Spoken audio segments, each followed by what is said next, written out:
Capítulo 6. Uma dura prova para Daniel na cova dos leões. 6:1-28.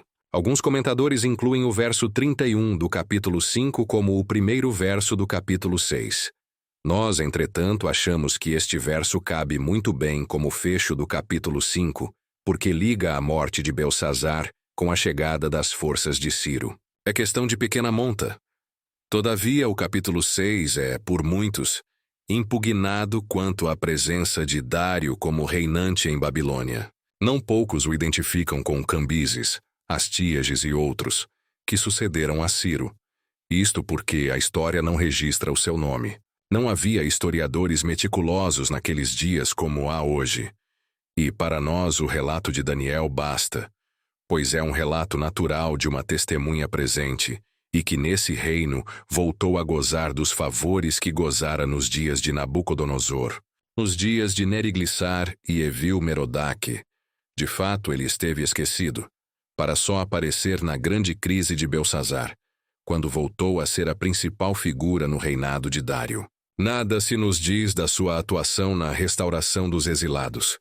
E isto nós sentimos, porque ele não estaria ausente nessa quadra admirável. Mas isso também é de segunda importância. Efetivamente também sentimos certa dificuldade em entender o capítulo 6, em que Dário é a principal figura, nada se dizendo de Ciro, mas a explicação dada antes talvez sirva para esclarecer o problema. Não padece dúvida que o rei principal era Ciro, ou pelo menos assim parece, porque foi ele que acabou com o regime da escravidão instaurado por Nabucodonosor. Mas reconhecendo a dificuldade dos cronistas antigos, temos de suprir muita coisa que nos falta. Cremos que, para o presente caso, estas explicações bastam. Por amor da elucidação deste texto difícil, quanto à história de Babilônia, diremos que alguns admitem ter havido dois reinos, um persa e outro medo.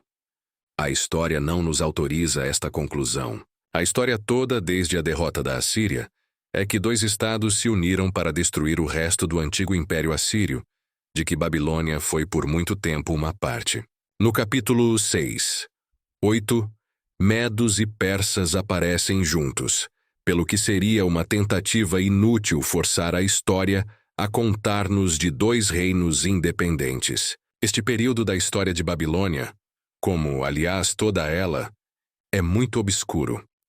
Por isso, alguns comentadores admitem que Babilônia foi dividida em dois reinos, um medo e outro persa, visto como, segundo Daniel, o reino foi entregue a Dário, o medo. Neste mesmo contexto aparecem os dois, o medo e o persa, como uma só entidade. 6:8. É igualmente muito estranha a história deste capítulo. Certamente nem Dário nem Ciro conheciam Daniel. Ou não o conheciam bem, pois, em tal caso, não teria valido muito a intriga dos presidentes e sátrapas. Mas o texto também nos informa que Daniel compunha o grupo de sátrapas, que governavam as províncias em que Dário dividira o império. Isso nos leva a ver que Dário não ignorava as atividades administrativas de Daniel. Mais ainda, foi com grande relutância que ele botou Daniel na cova dos leões, pois nem dormiu naquela noite e, pela manhã, muito cedo foi à cova para verificar se o Deus de Daniel teria ou não salvo o homem. A trama contra Daniel. 6:1-7. Daniel era um dos 120 administradores, e de tal modo se ouve que os seus companheiros se encheram de inveja. Havia nele, em Daniel, aquele espírito excelente, e o rei pensava até em estabelecê-lo sobre todo o reino. 3. Em que consistia esta superioridade não sabemos, nem o texto o diz, mas possivelmente seria colocado como chefe do grupo, uma espécie de superintendente geral. Era isso que os outros não aceitavam. Um exilado governar sobre eles não era tolerável. Daí um plano diabólico. Um grupo, não os 120, mas alguns, pactuaram para botar Daniel a perder. Foram juntos. 6. Isto é, pactuaram juntos, indo ao rei com petição iníqua. 7. Mediante a qual seria considerado traidor, o que violasse a lei que eles pediam. Muitos críticos acham que este relato não se compadece com a situação geral. Acreditam estes críticos que o relato não corresponde ao espírito dos persas. Também nos parece que o rei simplesmente foi apanhado numa intriga de que ele nem suspeitaria. Era, de fato, o sumo pontífice da religião, e cabia-lhe defender a divindade caso fosse ultrajada. O rei foi insensato em cair na ratoeira. Mas quem sabe dos modos como a petição teria sido urdida, pois bem poderiam ter dito que os deuses nacionais estavam sendo ultrajados e que isso redundaria em prejuízo para a nação. Acreditamos que eles não contaram a história como ela deveria ser contada. O que também causa certa suspeita é que os medo-persas estavam no governo havia pouco tempo. E como é que já sabiam que uma lei persa não podia ser mudada? Isso aconteceu também no reinado de Xerxes, no tocante a Mardoqueu. Ester 3, 7, 11. Dos intrigantes não há quem se livre. Lavra-se o decreto. 6, 8, 13.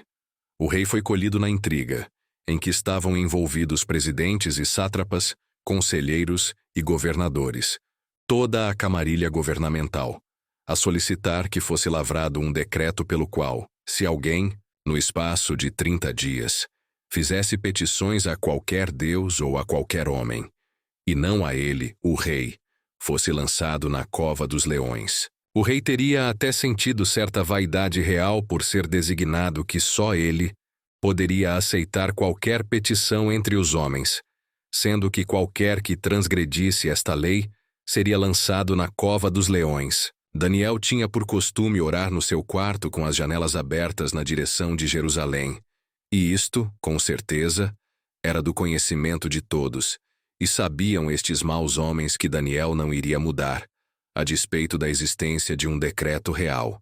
Assim pensaram, e assim foi.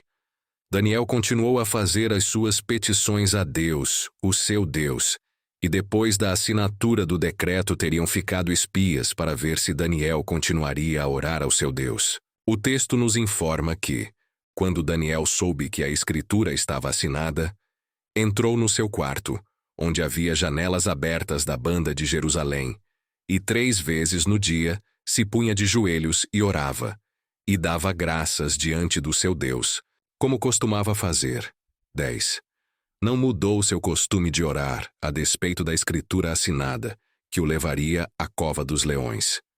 A isto se chama fé e confiança em Deus. Ele estaria firme no propósito de ficar com o seu Deus, houvesse o que houvesse, e ele já tinha a experiência dos seus 3 companheiros, que foram milagrosamente libertos das chamas da fogueira ardente. Então, que lhe importava a vida, contanto que ficasse firme e fiel ao seu Deus?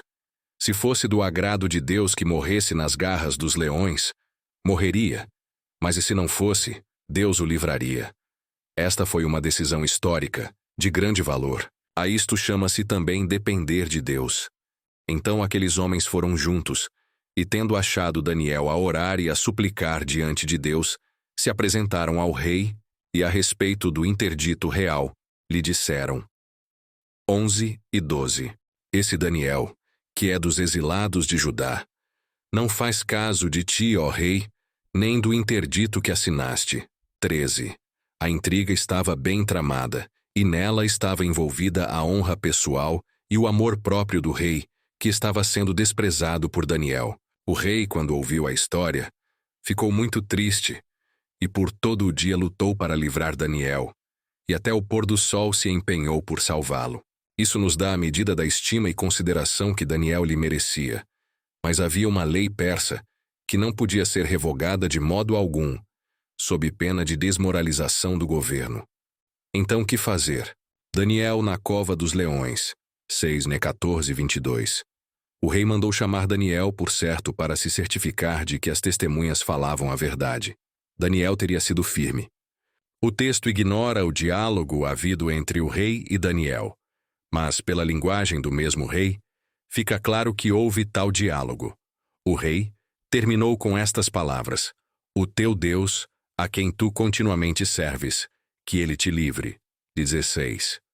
O rei não tinha certeza do livramento, senão teria dito: O teu Deus te livrará. Não foi isso que ele disse, mas que ele te livre.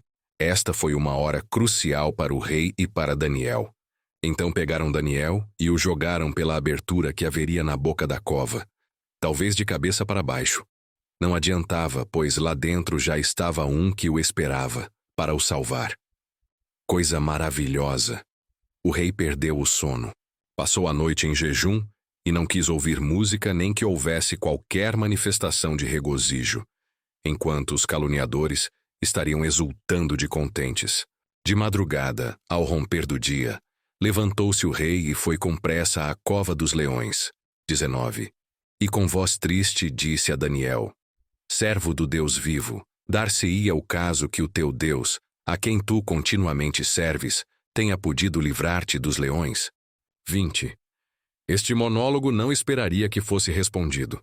Todavia, ele abrigava uma esperança de que o Deus de Daniel o livraria dos leões.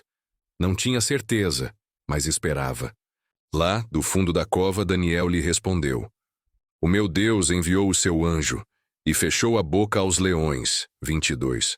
Quanto a quem foi este anjo, há muita suposição. Mas, como no caso da fogueira ardente, bem poderia ter sido o anjo, o Filho de Deus, o Messias, que assim honrou a fé do seu servo. Também se tem levantado objeções a esta história.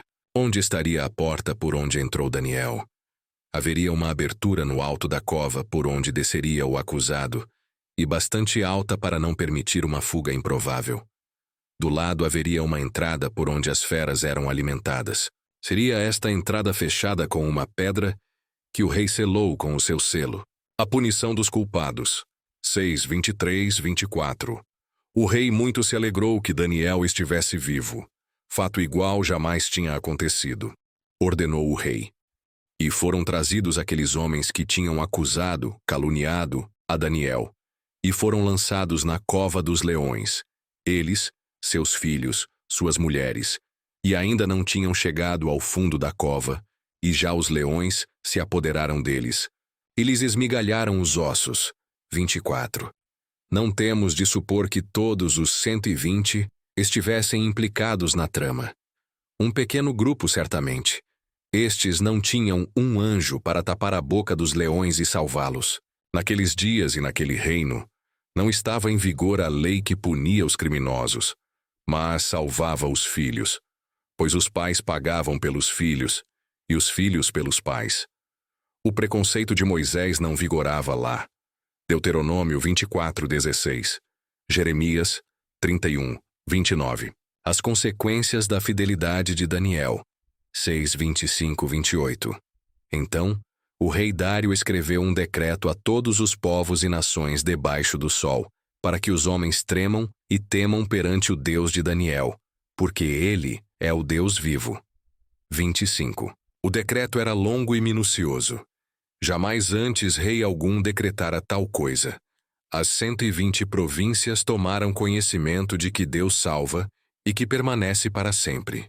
Graças pelos resultados da fé que Daniel exercitou perante aquela gente, resultados estes que chegaram aos confins da terra.